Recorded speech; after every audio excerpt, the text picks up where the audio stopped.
महोदय, मन तो मेरा भी करता है कि विपक्ष पक्ष में खड़ा हो जाऊं और 3-4 बातों को दोहराकर खूब तालियां पाऊं, परंतु विश्व हित परंतु विश्व हित की भावना ने मुझे आज सदन का विपक्षी बना दिया और विश्व शांति की सबूत देने के लिए मजबूर कर दिया। महोदय, मेरे विपक्षी साथियों की दलीलें, विस्फोटक दलीलें सुनकर मुझे किशोर कुमार का एक बहुत ही प्रसिद्ध गीत याद आता है कि तुम जो मिल गए हो तो ये लगता है कि ये जहां मिल गया, कि तुम जो मिल गए हो तो ये लगता है कि ये जहां मिल गया। क्योंकि मेरे विपक्षी साथी अहिंसात्मक विचारधारा को लेके कुछ ऐसी ही धारणा रखते हैं, ये यह मानते हैं कि अहिंसा मिल गई तो विश्व शांति मिल गई। महोदय, मैं पूछना चाहूंगा कि वर्तमान दौर में जब हम अहिंसा का नाम लेते हैं तो वे कौन महापुरुष है जिनका नाम हमारी जुबान पे सबसे पहले आता है? महात्मा गांधी। तो मैं ये मानता हूं कि इस कथन से भी सभी लोग भली भांति परिचित होंगे कि महात्मा गांधी ने कहा था, यदि आपके एक गाल पे कोई थप्पड़ मारे तो दूसरा गाल आगे कर दीजिए। तो मैं पूछना चाहूंगा उन विपक्षी साथियों से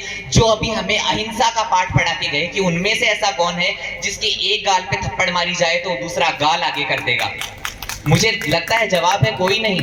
महोदय, मैं अपने विपक्षी साथियों को अपनी चंद लाइनों से एक जवाब देना चाहूंगा कि हर पल न हिंसा दुखदाई, इन विपक्षियों को समझाए कौन?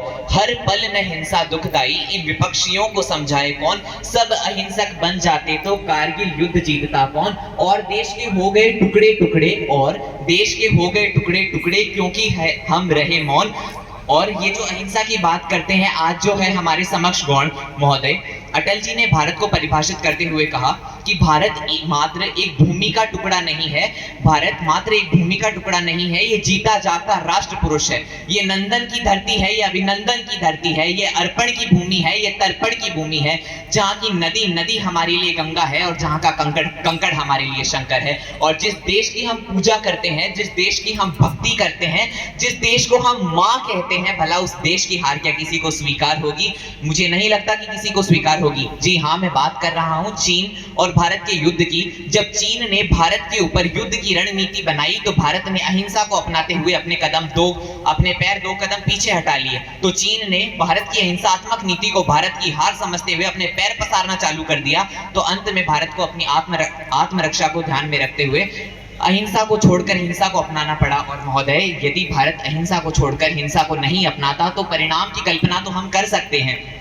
महोदय, मैं पूछना चाहूंगा अपने उन विपक्षी साथियों से कि यदि आप युद्ध के मैदान में खड़े हैं, आपके सीने पे एक गोली लगी है, तो आप में से ऐसा कौन है जो बिना लड़े दूसरी गोली खाने के लिए तैयार हो जाएगा? मुझे नहीं लगता कोई होगा।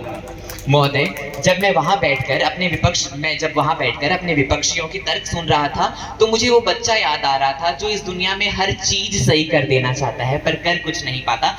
जब उसे माँ बाजार भेजती है दूध लेने के लिए तो वो थैली लेकर जाता है और घर आता है तो सर पीट पीट कर रोता है कि माँ इसमें तो दूध है ही नहीं। तो माँ कहती है, बेटा दूध तरल पदार्थ है, अगली बार जाना तो पतीला लेकर जाना।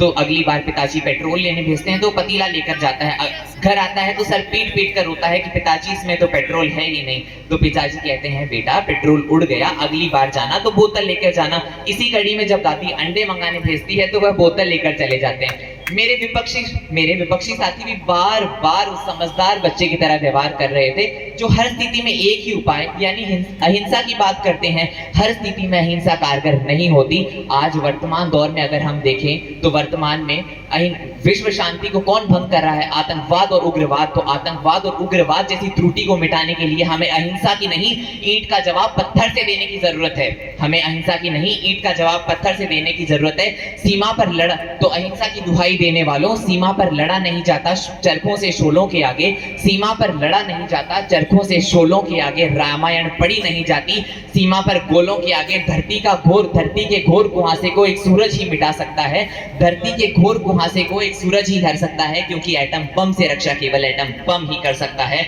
महोदय, मैं अपने विपक्षियों को याद दिलाना चाहूं कि वर्तमान में तो इन्होंने अहिंसा का रास्ता चुनकर कुछ हासिल नहीं किया। और अगर मैं बात करूं इतिहास की तो इतिहास में जब मौर्य वंश ने अहिंसा परमो धर्म की नीति अपनाई तो मौर्य वंश का पतन हो गया। उसके बाद जब मुगल आए भारत में और मुगल हिंसक प्रवृत्ति के थे तो मुगलों ने अपना साम्राज्य विस्तार भी किया और जब अंत में मुगल अहिंसक हो गए तो हमें नादिर शाह को झेलना पड़ा। और जब महात्मा गांधी, इस बात करूं आजादी के दौर की, जब महात्मा गांधी ने अहिंसा परमो धर्म की नीति को अपनाया तो हमें परिणाम स्वरूप क्या मिला? हमें परिणाम स्वरूप जीवन भर के लिए पाकिस्तान जैसा सरदर्द झेलने को मिला। महोदय, अंत में अपनी वाणी को विराम देते हुए मैं अपने विपक्षी सभी साथियों की भूल पर ये हार कर कहने को विवश हो गया कि ये ऐसो तलफ के दीवाने बेकार की बातें करते हैं, ये ऐसो तलफ के दीवाने बेकार की बातें करते हैं, पायल के धुन का ज्ञान नहीं और झनकार की बातें करते हैं। धन्यवाद।